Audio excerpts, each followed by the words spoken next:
What's up, everybody? It's Aaron from The Heroic Reality, and today we're going to be talking about the Killing Joke movie that was just released this past week. And I wanted to be giving you my thoughts and a review on it and everything. And so I wanted to get into the aspect of where the pros and cons come in. And to start off, we're going to start with pros. And one of the biggest pros I had with this movie was, in fact, the voice acting. It is incredibly well done. Tara Strong with Barbara Gordon. She comes in amazing, as she always does. Then you get Kevin Conroy as Batman, comes in also incredible. He's the Batman we all know and love, and we love him. And Mark Hamill, I think, is the strongest of all of them because he returns in his role as the Joker, and he comes back in with the best transitions I've ever seen for voice-wise, because he goes from, there's the flashbacks, as you all know if you've read the comic, where you have post-chemical bath Joker and then pre-chemical bath Joker. And he does the transition into both of them extremely well, and just really, truly well done, and it's amazing. And another very huge pro, in my opinion, would be the score for the film, because there was moments in the movie that were very intense and suspenseful, and the score would just keep you on the edge of your seat, and you're just freaking out as you're watching it. And it's a really, really well done score.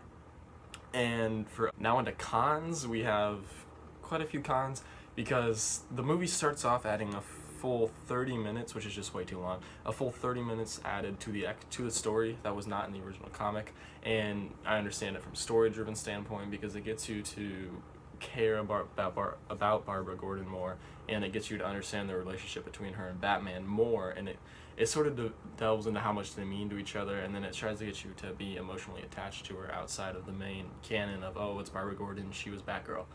And along with that, it sort of makes sense to have that in there, but for the extent of time that they did it, it seems a little overdone. And another con regarding that would be that the first 30 minutes of the movie starts off with a voiceover, a narration by Tara Strong as Batgirl, and she starts off saying, I know this isn't how you thought the movie would start, which no one did, because we thought we were just going to go straight into the comic. And it just seems so out of place that she would be it sort of seems like it starts off telling you that this entire thing is going to be from the perspective of Batgirl, and it just seems really, truly, deeply out of place and extremely confusing at first. But once the story starts after the first 30 minutes, and like you see those first panels that you remember from the comic, Batman walking to Arkham Asylum, once that hits, the story just takes off, and it doesn't really stop. It continues to go and go and go, and it's great. And that's when it becomes like a truly Killing Joke movie, but that's after 30 minutes, and the movie's only an hour and 16 minutes, so that's not giving you that much time of full Killing Joke storyline. But along with that, though, another con would have to be the fact that the artwork, while great in some points, the artwork's really good, it gets to a point where it sort of seems like it's some low-level budget movie when this is like The Killing Joke. It's one of the most celebrated graphic novels for Batman, or really any comic. And it just becomes so choppy, and like you're watching somebody play a video game in 5 frames per second, where it's just shaking all over the place. And where some places it's done really phenomenally well, like the scene with Barbara and her dad in her house and all that stuff that happens, to avoid spoilers. But just overall, the art as a whole seems like they didn't put as much effort into it that they should have put. Now, this does do a really good well with the ending, before the post-credit scene, with the ending of keeping it true to form and having you just question what's happened to Batman, to Joker, to what's just gone on as a whole in the story. And it does a really, really good job of just making you think, like, damn, did that happen? Oh my god, I wonder if this is what happened, this is what happened, oh, is he gone, blah, blah, blah, blah, blah. Just all the questions you had when you read the book, but now it comes out even full force, because now you can hear it and you can see it build up more, as opposed to just reading the panels, whereas panels do really, really well with storytelling. In my opinion, I tend to enjoy film more, because they can capture the moments better, because you can just hear it, you can see it, you can feel it better than you can with reading. And in my personal opinion, and I feel like they did a really, really good job once the Killing Joke story started, of capturing everything we wanted to see and doing those big, huge moments and keeping them amazing. And I think they did a really, really good job with that.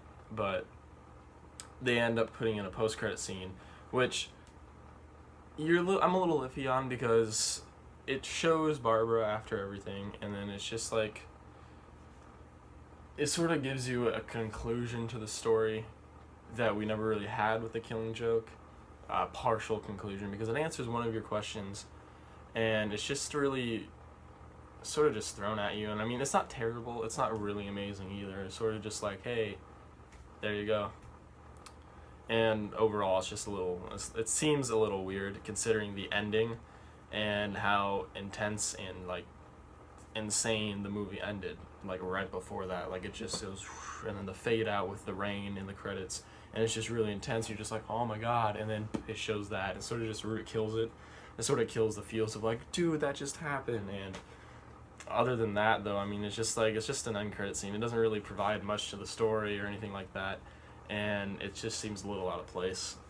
But as a whole, I would say this movie was good. It was good. My initial reaction was it was amazing, and I was like, that was so cool.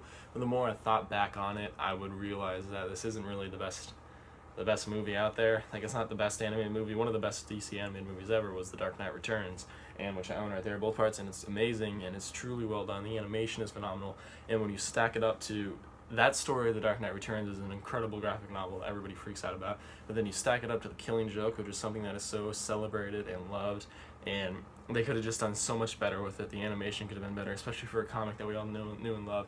And the first 30 minutes didn't really even need to be in there. I understand it from a storage or standpoint, but it just feels a little off.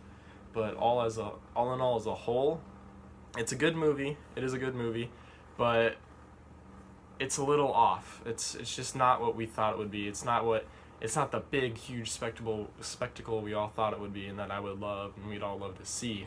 So as a whole, I'd have to go ahead and give it like an 8 out of 10, and that's just about an 8 out of 10, and they could have done so much better. If the artwork was better, if that first 30 minutes wasn't so long is my biggest problem. Like, it just takes away from the story, because you're sitting there watching something for 30 minutes and they introduce this whole villain character that doesn't even matter for the rest of the storyline. He's just obsessed with Batgirl, and it just shows how much Batman cares for her.